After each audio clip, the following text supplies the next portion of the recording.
Welcome to the Fit Dad Nation podcast, forging strong fathers and raising a stronger generation. It's time to get up, man up, or shut up with your host, Steve Roy.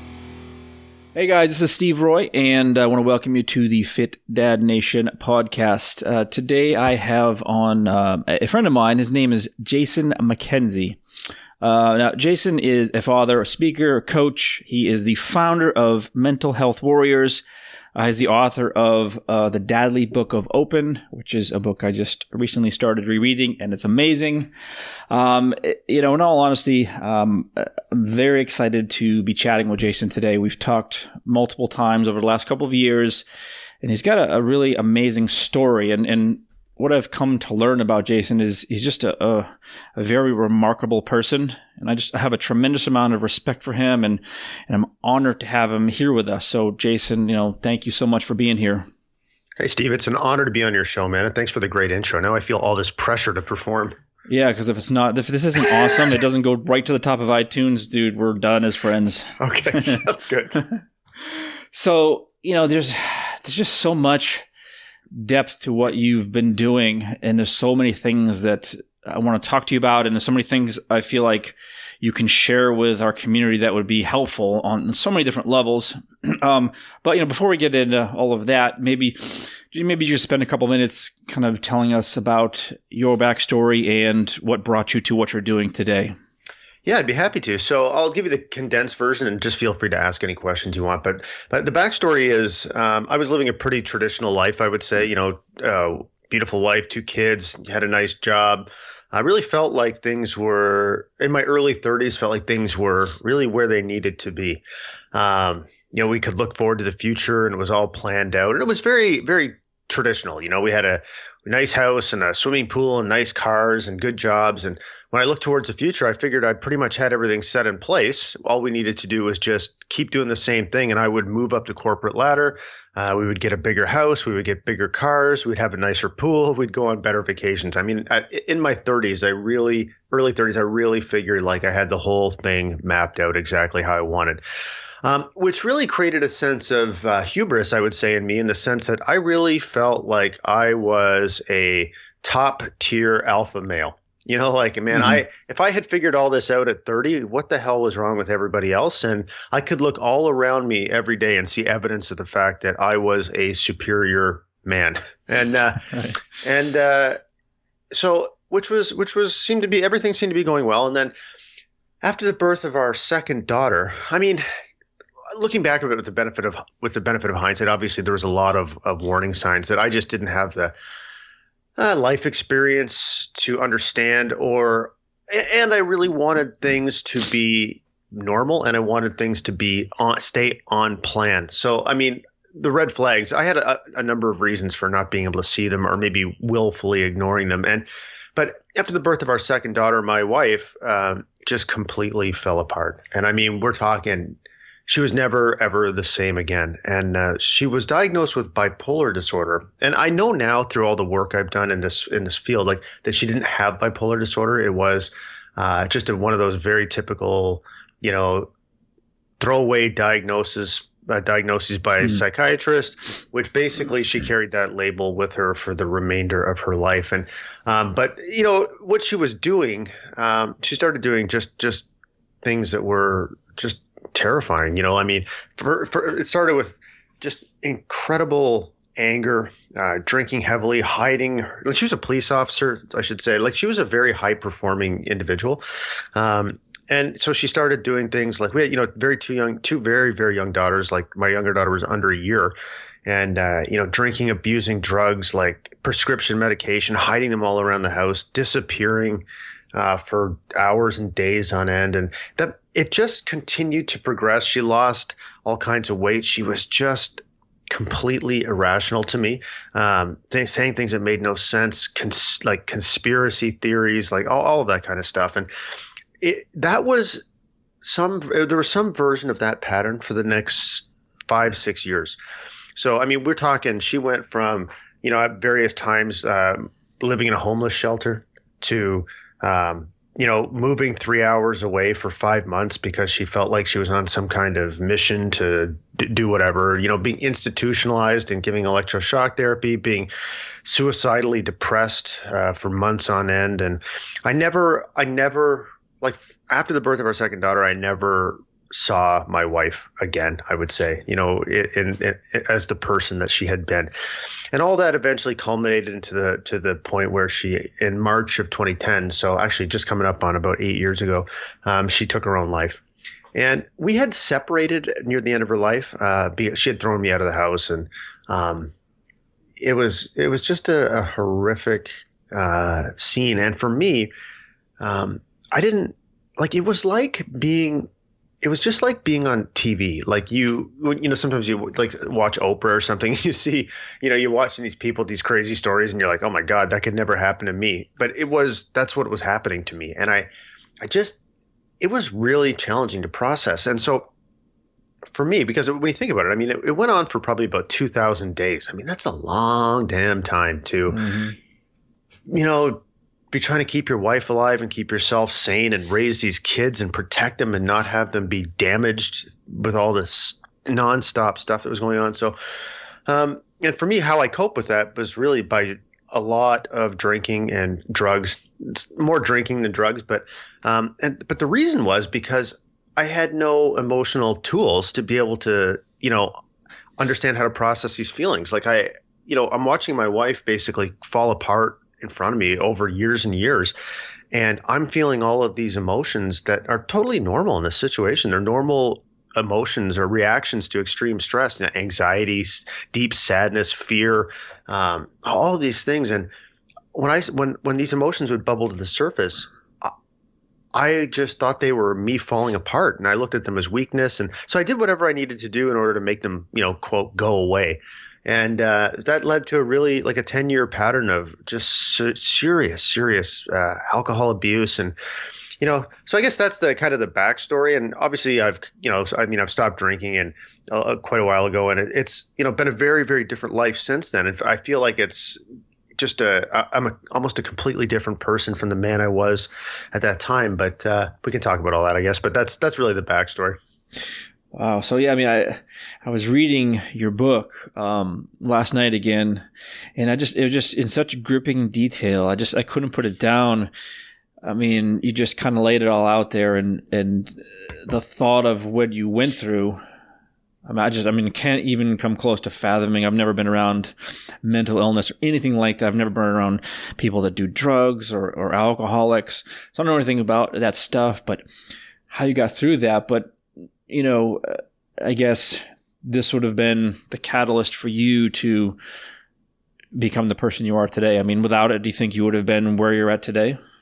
No, absolutely not. And I think that's a really important point, because I see now that, like, if I had lived the life I had planned out, for myself in my 30s, if that unfolded like I thought it would when I was in my 30s, I mean, I probably wouldn't have had any reason to, experience this type of growth, because I was so confident that I had already had everything figured out at like 32 years old that I don't know that I would have seen any reason to explore a different way of thinking about the world. But this type of adversity really has a way. It's like a crucible in which you not only do you find yourself, but it gives you a whole different set of perspectives and tools to grow. And that growth isn't easy. Like, I mean, when I look at my own story, there was a lot of emotional work that had to be done. Like when I finally stopped drinking, I realized, not right away, but I realized a couple of months later that I started grieving my wife's death. Now, consider by this point, I'm remarried. We've got a wonderful new life here. And I start, as I gave myself, through being sober, like the time and space and was doing some of my own personal development work, I started actually grieving her death, which really meant, deep feelings of sadness, of loss, of, feeling compelled to go to her grave, writing about her a lot, stuff like that. Like, that went on over many months.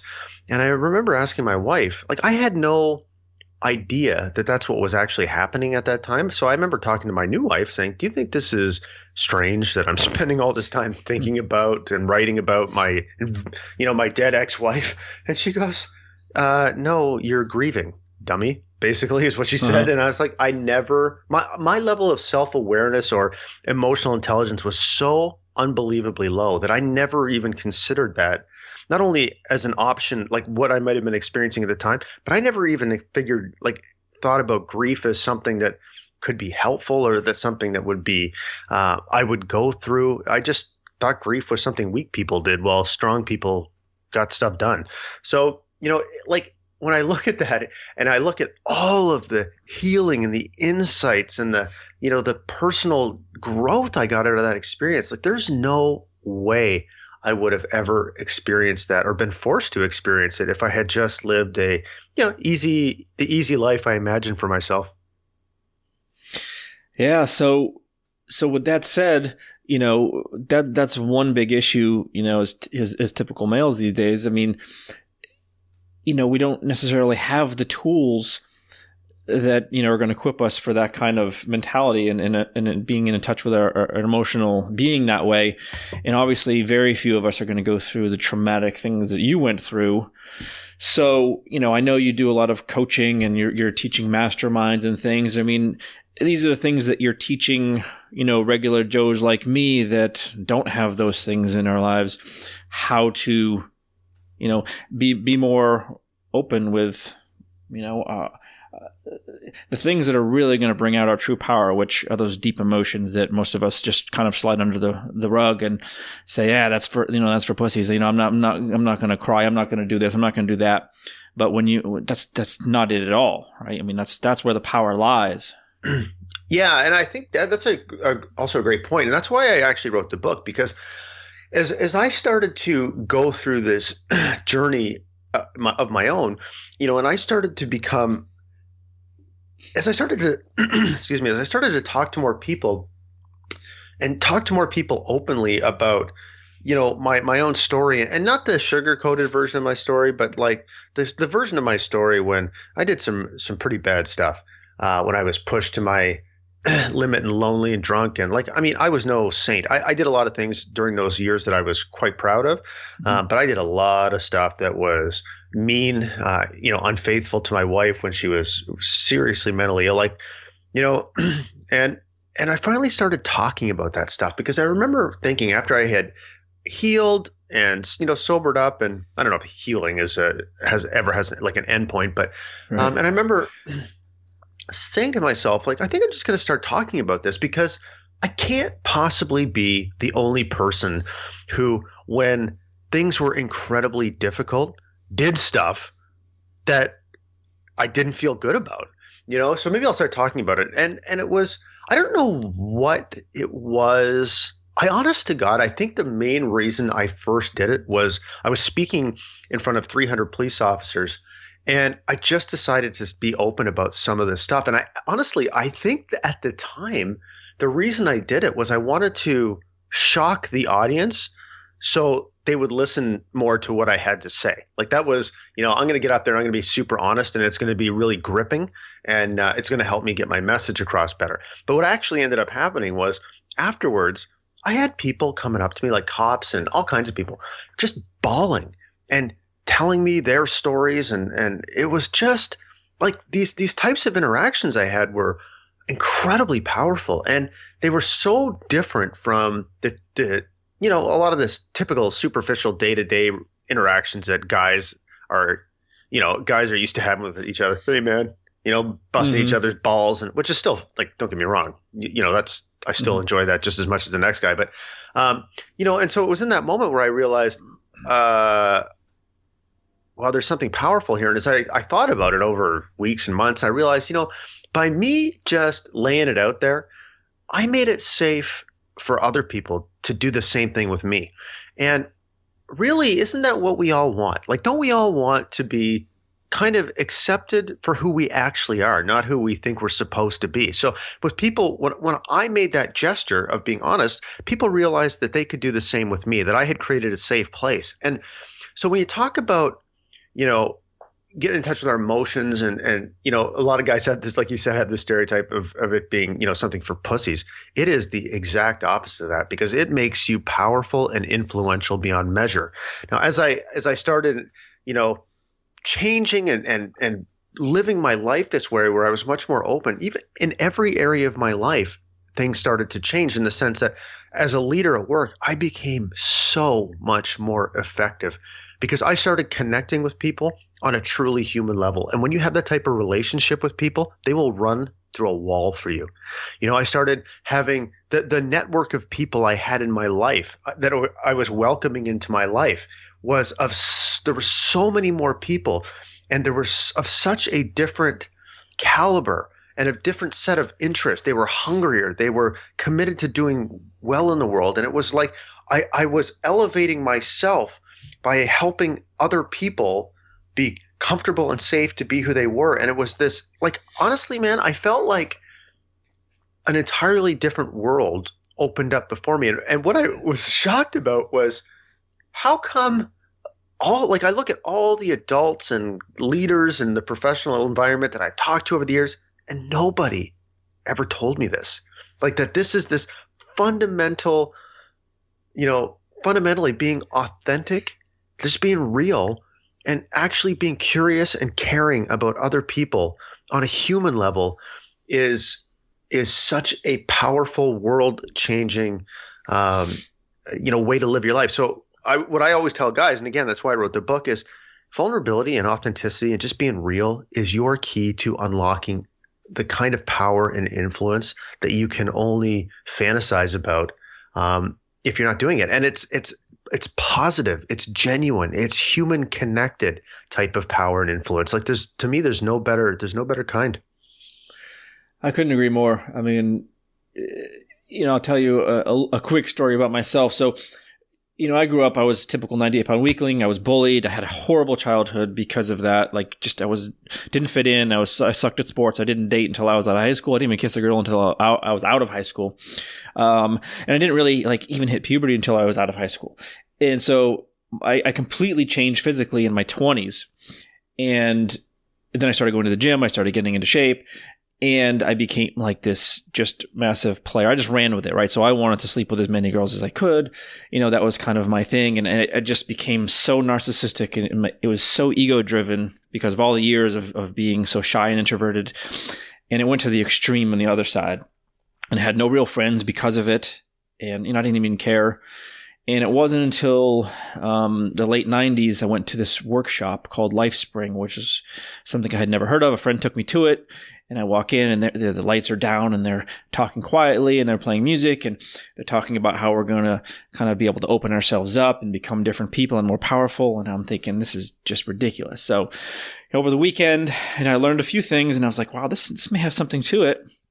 So I decided to do a week-long training, and you know, I went in with an open mind, and I'll tell you, by the end of the week, I was a changed person. I mean, I was in tears. I mean, I would never have considered crying in front of another man or in public.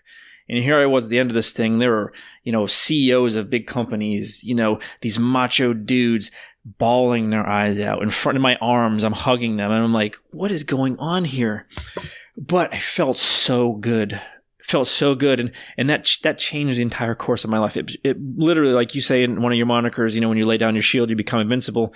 You know, my shield had come down, and I was able to experience the power. And it's amazing what happened in my life completely changed. I mean, things just started, you know, quote unquote, happening for me because I had created this different space for myself to be a different person. And I came across to people as a much more powerful and authentic person. And so I know exactly what you mean. Unfortunately, in that time, you know, I had a really rough marriage for a number of years, and you know, there were a lot of issues with communicating and being able to share. And so I've really come back into my shell quite a bit.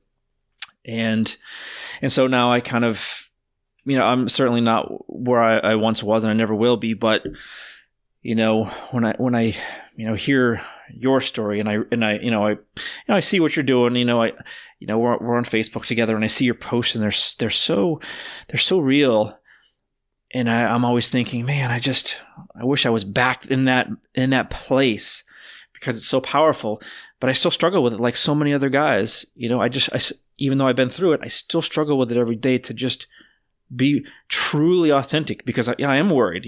I've got a business. I've got to be this great fitness guy. I've got to be this super dad because I'm coaching dads, and and it's tough. I mean, it's tough. So I'd love to hear, your thoughts on just some things. What do you tell guys, that are like that? Which it's most of the men our age. We're in our mid 40s, and it's most men across the board. But most of the guys in this community are 35 to 45, and I don't think a lot of them are even thinking about the stuff that we're talking about right now. Like, because it's there's a mask of masculinity and ego and all that other stuff and alpha, but that's not where the power is. It's not.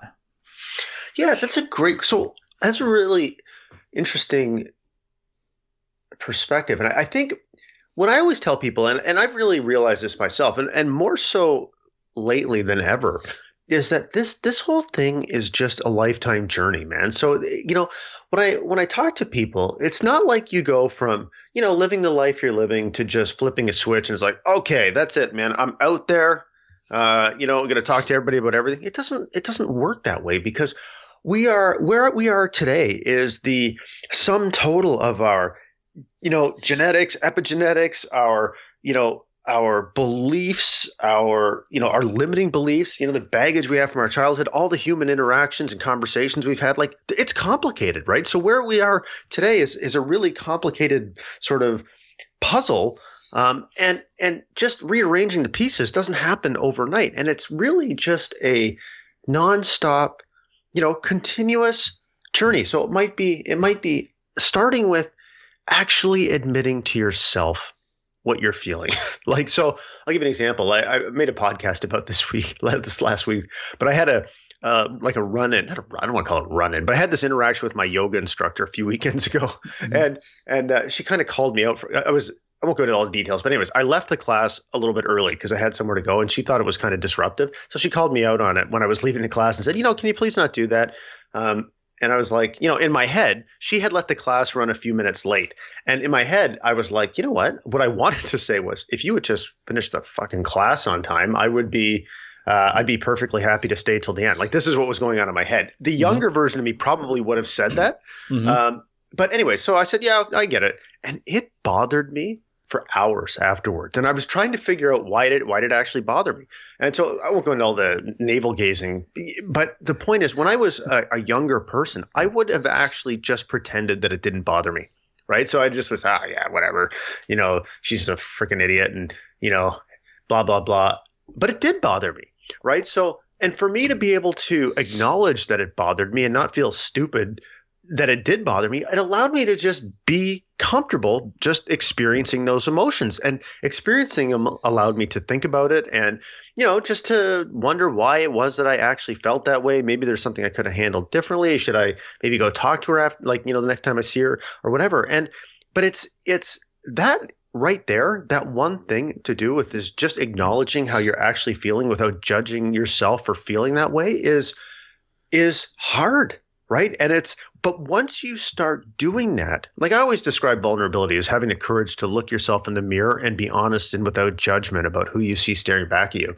Because when you start being honest with yourself, it makes it way easier to be honest with everybody else. And conversely, if you're not being honest with yourself, it's not possible to be honest with the other people in your life. And that type of energy, people sense that. You can, when you're not being honest with people, you take a different set of actions, you behave in a certain way, without getting all spiritual, you put a different energy out in the world, and people pick up on that. Right. And so it drives and it contributes to all your interactions. So I guess the short answer to a long rambling monologue is that it is a lifetime journey, and it is absolutely not linear. So you will have moments where you have, this deep human connection, and you talk about things that really matter. And then the next day you feel like a loser. You feel like, I don't know what I'm doing. I feel overwhelmed, and I don't want to talk to anybody about these feelings because of the stuff you just said. I'm supposed to be a coach and blah, blah, blah. I always err on the side of being vulnerable. Like, people see me just like you. They see me as kind of a fitness guy. And I mean, hell, I have days where, my wife calls it my man period, but I have about a day a month where I'm just like a train wreck, and I'll like eat an entire bag of, that Chicago popcorn where it's like caramel. It's, oh yeah, man. But I'll just inhale a whole bag. The difference is sometimes I'll take a picture, and post it of me just like being a complete slob, or, I'll definitely talk about it because it's real stuff, man. Like, I'm not some kind of friggin' cyborg robot. I'm a complicated, emotional guy who's always trying to get better bit by bit. But I don't want to call them steps back, because I don't think they are steps back. It's just not a linear progression forward, but any little detour or any moment when you're not feeling good, or you make a mistake, or you have an interaction like I had with my yoga instructor that causes you to, think about stuff. Those are all opportunities for growth. And when we don't judge them and we just accept them as part of our journey and an opportunity to learn, they become really powerful. Opportunities for us, not only to further our own growth, but to talk about them and give other people insights to maybe help them fuel their own growth. Mm-hmm. Yeah, that makes sense. When you were talking, it reminded me of something that was incredibly powerful. But during one of those workshops, we had the opportunity to have the whole group. I mean, there were, I don't remember how many people, but a lot. And each one of them would tell you to your face the type of person that you were to them. Like how you were coming across. And so you think, for me, in the beginning, I was like, oh man, I'm just good looking, in shape dude. I come across, I'm super confident. And you hear some things and you're like, what? What do you mean I'm coming across like I'm a scared little boy? How are you seeing this? And it's true. It's like what you're putting out to the world is the person that you are inside. And like when you say, when you're able to open your mind and be open and vulnerable, you put that out there and people see that realness. People aren't stupid. And so they see, and they saw right through me. And it was very humbling for me. And like, oh, they're wrong. Fuck them. And, but then after, the week, I was like, they're right. I am a fucking asshole. I mean, I am a complete ass. And so they put you through these experiences where, you go out and your biggest fear, they make you do it. They call it stretch. They say this, and everyone's paralyzed by fear when it comes to your stretch. So whatever it is for you, and for me, it was, you're going to laugh at this. My stretch was to go into a random McDonald's, stand up on a table and start preaching. Because I didn't have anything to do with religion. Mm-hmm. I was shied away from it. I didn't want anything to do with that kind of attention. So for me, that was my nightmare. And they said, great, that's what you're going to go do. And so I sat in my car outside of the McDonald's for 45 minutes, just sweating. Like, I can't do this. But I went in and I did it. And, I was petrified. But, when you get through it, you're like, that wasn't so bad. It's like facing your fears of public speaking. And that was my other thing. I was petrified of public speaking, even though I came across as this confident, cocky guy. I was like most confident, cocky guys, right? The arrogant guys, they're not confident.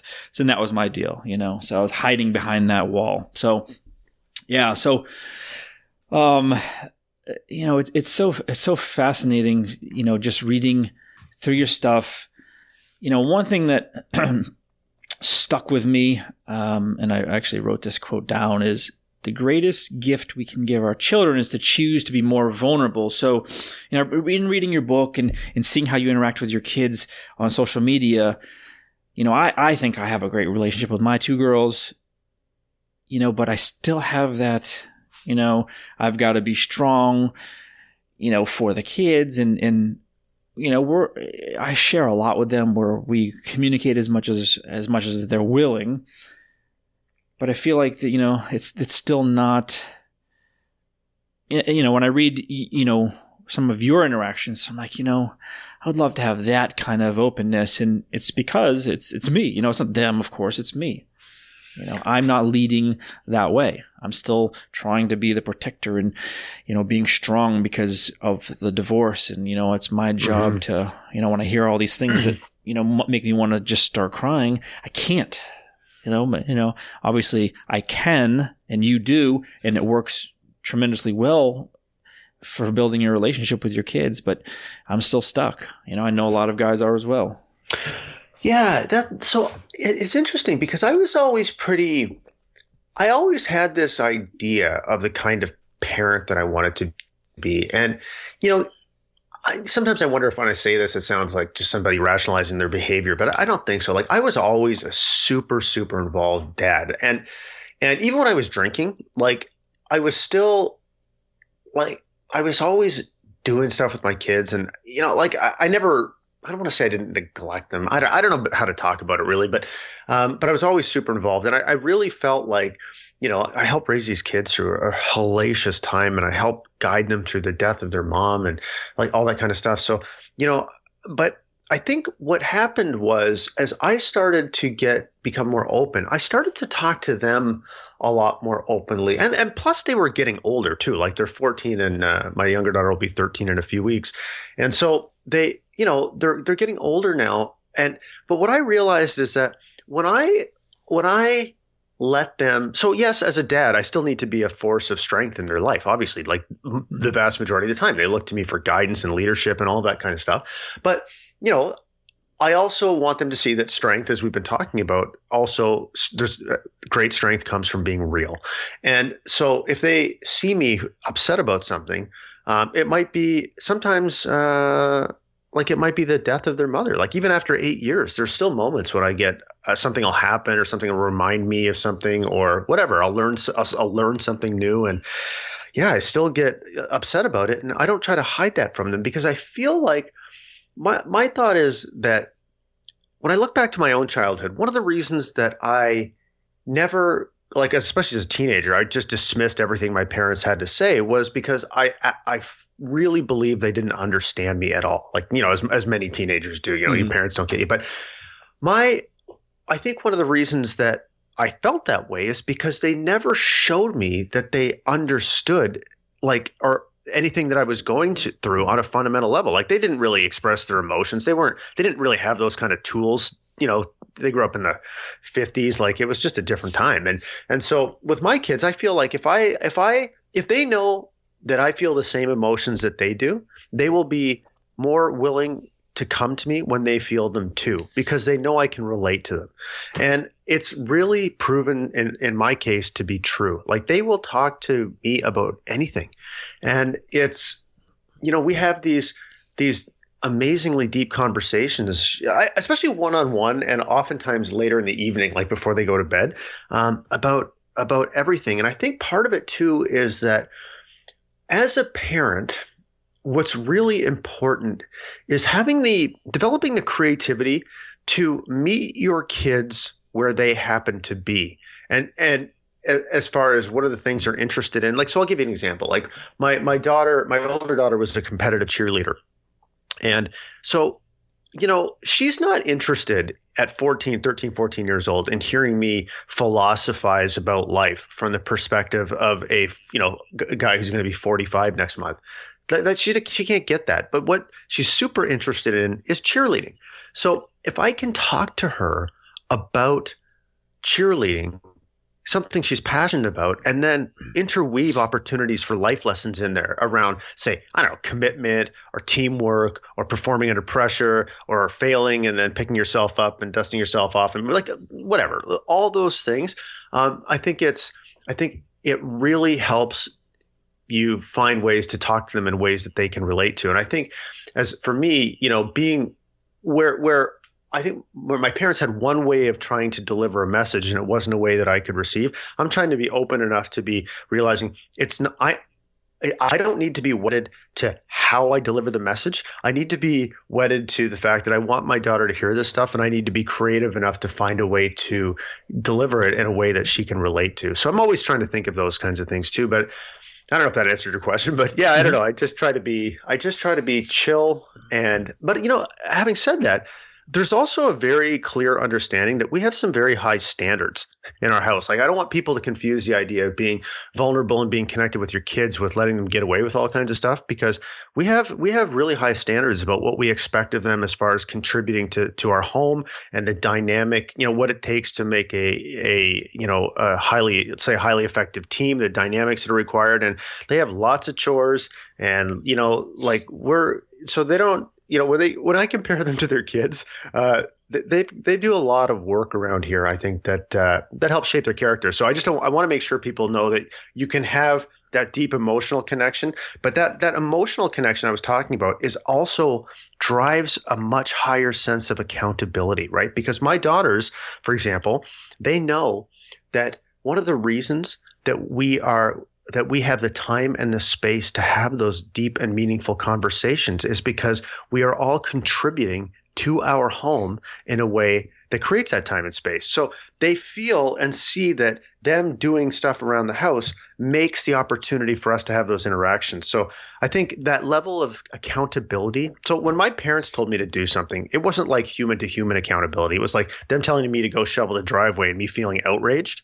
where when I ask the girls to go like shovel the steps or whatever the thing is that they're going to do, they understand that it's, why it's important, and they understand the stuff that I do around here, and they understand what it takes to make a team, but they also understand that I'm asking them because I need their help.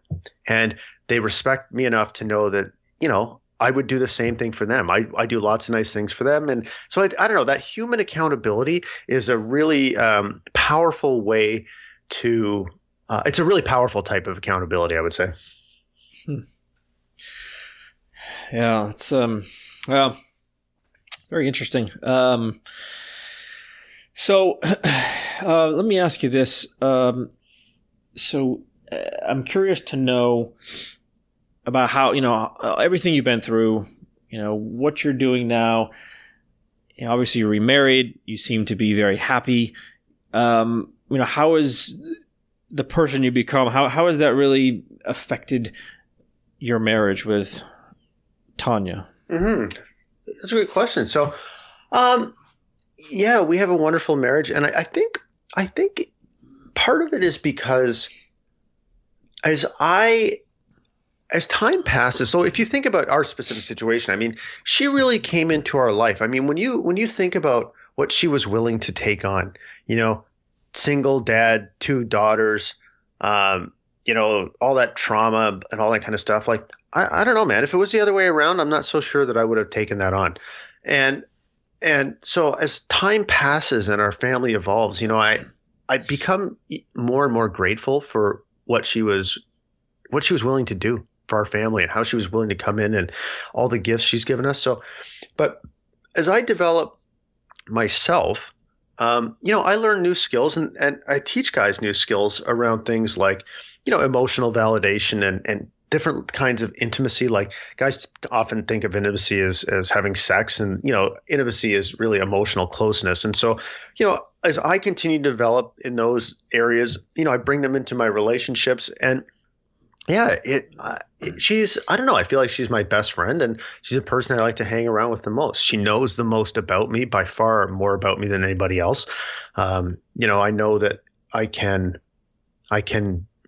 be open and if I'm feeling scared. And sometimes, like when I'm saying being open, I mean, we all know that some of the stuff that goes on in our heads would sound freaking crazy if we said it out loud. And I feel pretty safe to say those things around her, and vice versa. So, but having said that, it doesn't mean that it's perfect by any stretch of the imagination. It's like everything else, right? It's a journey. So I can still, like, one of the things that happens as a result of that level of emotional closeness and being vulnerable is that you are vulnerable. So they're different kind of vulnerable in the sense that, so I'm a pretty sensitive person when it comes to, like, especially with her, about getting hurt feelings. So if I feel like she's, I don't know, like pissed at me or whatever, like, or says something, some offhanded remark that doesn't sit with me well, I can get pretty sensitive about it. And I think, so, and I'm not really sure. I don't think it's like over the top sensitive, but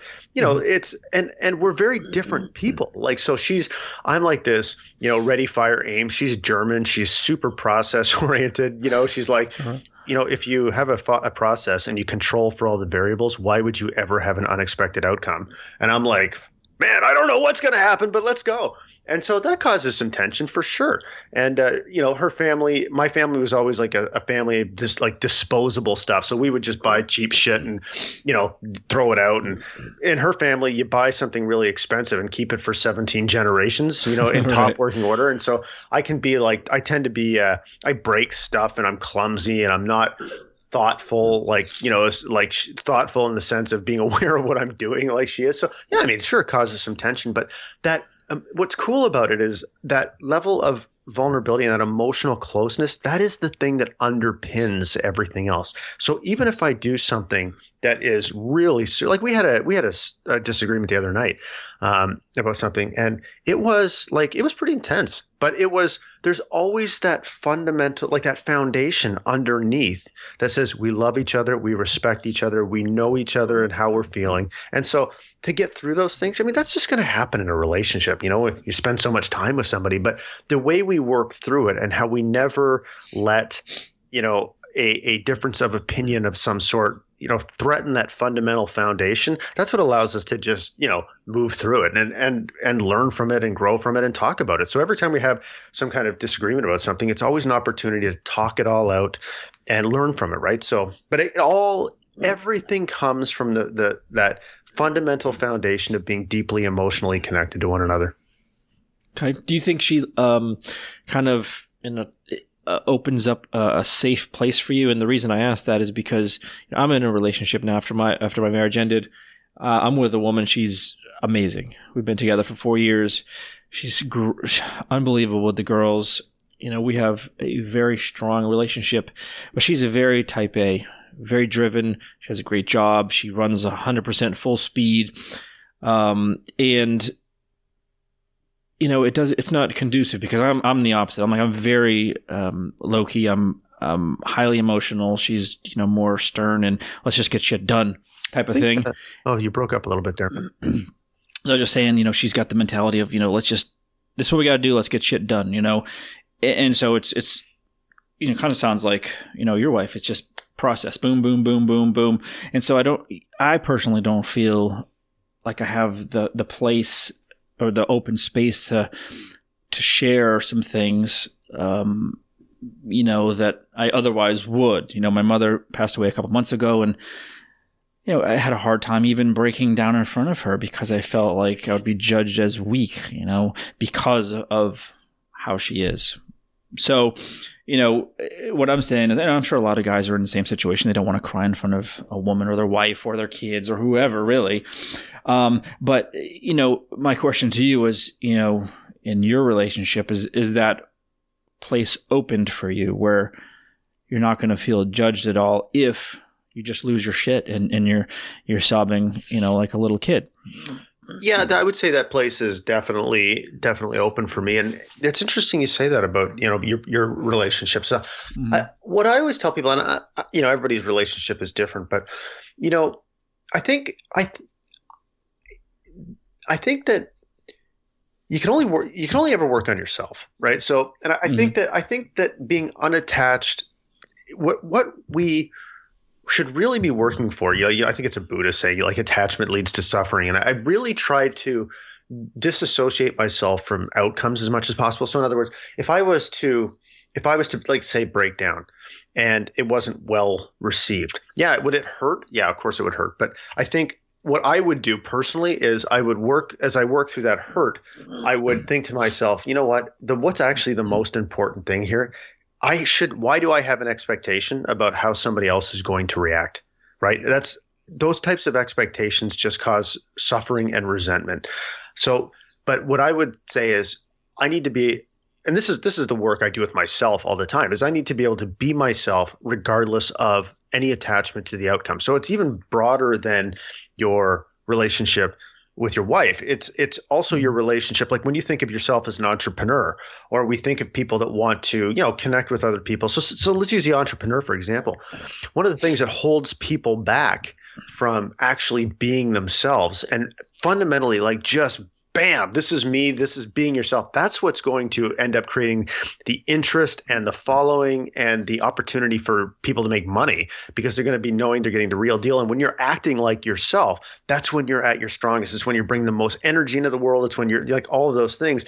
But people get attached to the outcome of how is that going to be received, right? Like, so, oh my God, what if I put myself out there and everybody judges me? Like, I'll give you an example. This just happened to me yesterday.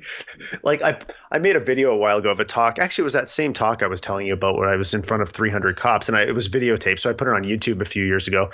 And there's been a bunch of people that have watched it who basically were like, yeah, you totally killed your wife. Or some, Oh, geez. yeah, some version of saying that. Uh-huh. And but if I was, which is whatever, man, like that's, you can, you weren't there. So, but if I was attached to the outcome of how it was all going to be received, I never would have posted it, because I'd be like, oh my God, you know what I mean? So I think that same lesson applies in your relationship with your wife. You can't control how your wife reacts. And, ultimately only you can decide, and only like everybody in their own relationship can decide what that all looks like and what that means. Like, if I put myself out there and she doesn't react the way I want, is that the kind of relationship you want? Is it a trade-off you're willing to make because there's so many other amazing characteristics about this person? I don't know the answer to that. Only each individual can decide. But I think we should endeavor to express ourselves as freely as possible, in a way that's appropriate as possible. Like, you're probably not going to like start freaking out at work, for example. It might not be the best place to do that, but you may be able to say at work, like, I'm really upset right now, and I need some time. But the point is that every one of us needs to work towards trying to do that in a way that feels good to us, and not be too worried about any specific outcome. Because what will happen is, when you start being more of this kind of person, there will be all kinds of other outcomes that you could have never imagined. And so people let this made up fear of a specific outcome, like, somebody might not receive this the way I want, or I might feel dumb. And they let that one potential possible way of it turning out negate the fact that for every one person that maybe doesn't receive what you have to say, 500 people are going to love it and be attracted to you. And that's really how it works. So, I mean, yeah, the situation in your own case with your own relationship that's a challenging one for sure. But ultimately, you can only change you. That's really what it boils down to. Yeah, you bring back some memories as you're talking about that of those years, 20 years ago. And I mean, you're absolutely right. Obviously, I am attached to what I think the reaction will be, not just in my relationship, of course, but business. It's held me back in business. I mean, it's a very big thing for so many people, including myself. But the funniest thing is that's not even the reaction I would get. That's in my head. That's my attachment to it. It's not, she's never laughed in my face when I've been emotional. So that's my issue, thinking she will be because of the type of person she is. So, that's just something that, I've got to control on my end. Yeah. Like you said. And that's, so the thing is, the last podcast episode I released was called "What You Will Seek, You Will Find." So if you believe whatever you believe about yourself, you will find endless confirmation of that everywhere you look in the world, right? So if there's a part of you, like it could be that your feelings about how your girlfriend would react are related to how you still actually feel about being the type of guy that would like break down in front of his significant other. Maybe that's part of the reason. But I think being aware of that and understanding that our own beliefs, like we just continually look for confirmation of what we believe to be true, and therefore we actually make it true.